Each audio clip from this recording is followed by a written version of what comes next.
کے دروازے تک گیا تھا، اور اصولاً تو ہسپتال میں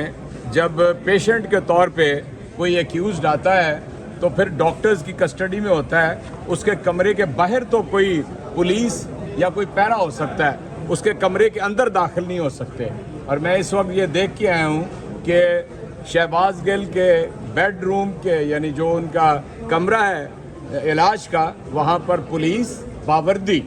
اور اس کے علاوہ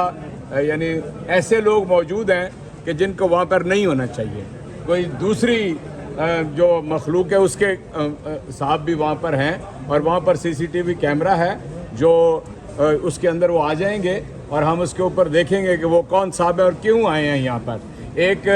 یعنی ایکیوز جو پیشنٹ ہے اور ایستمیٹک ہے اور اس کی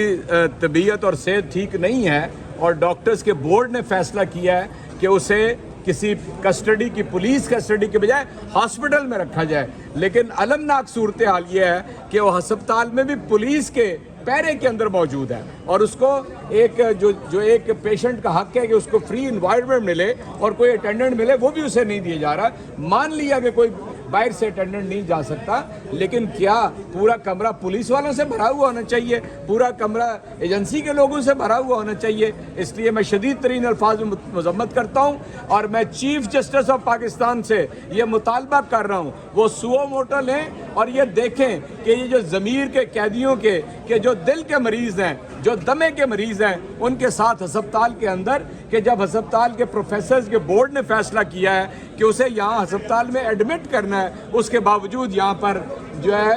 انصاف کے تقاضے جو ہیں ان کو بالکل یعنی پسے پش ڈال کر یہاں پر ایک جنگل کا قانون ہے، اور پولیس اس کے اوپر اس وقت پہرا دے رہی ہے۔ کون سے فلور پہ رکھا گیا ہے؟ 3rd فلور کے اوپر ہیں جی، وہ رائٹ سائڈ، آپ اوپر جائیں تو رائٹ سائڈ پہ یعنی کوریڈور ہے، تو لیفٹ میں لاسٹ ان کا کمرہ ہے۔ میں یعنی پھر ایک مرتبہ متنبہ کرتا ہوں کہ ایسی صورتحال میں پھر مجھے بتائیے کیا فائدہ ہے؟ پروفیسرز نے جب یہ طے کر دیا کہ وہ ایک پیشنٹ ہے اور اس کی حالت ٹھیک نہیں ہے، اور پھر بھی اس کے سر کے اوپر اگر پولیس مسلط رہے گی، تو آپ مجھے بتائیے کہ وہ کس طرح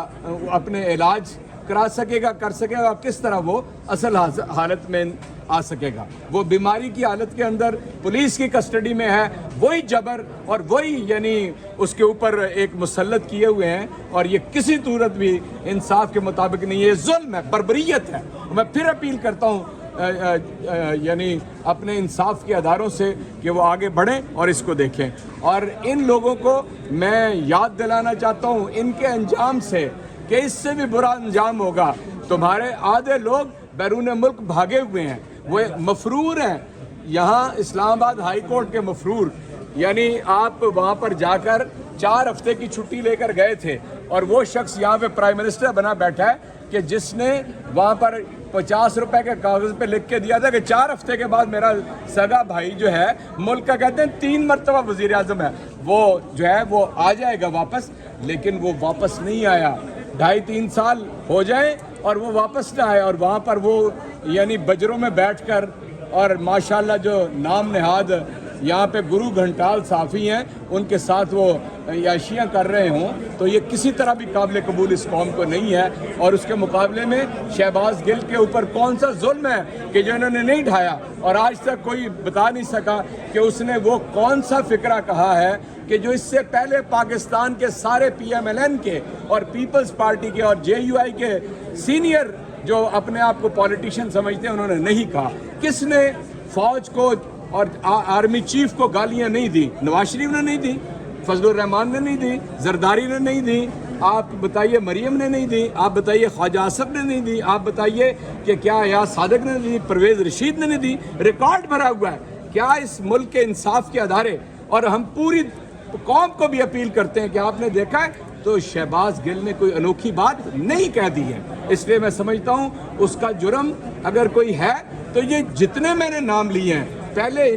ان کو تو پکڑ کے آپ اندر کریں، اور پھر آپ یہ شہباز گل کے اوپر بھی کوئی تہمت لگائیں، اس لیے میں سمجھتا ہوں اس نے کوئی گناہ نہیں کیا۔ آپ کو بالکل واضح طور پہ بتا دیا ہے کہ جی کوئی ہے، جب کسی سے یہاں پر پوچھیں خوف کا یہ عالم ہے، لوگ یعنی کانوں کو ہاتھ نہیں لگاتے، کندھوں کو ہاتھ لگا دیتے ہیں۔ فوٹیج لیں، مجھے نام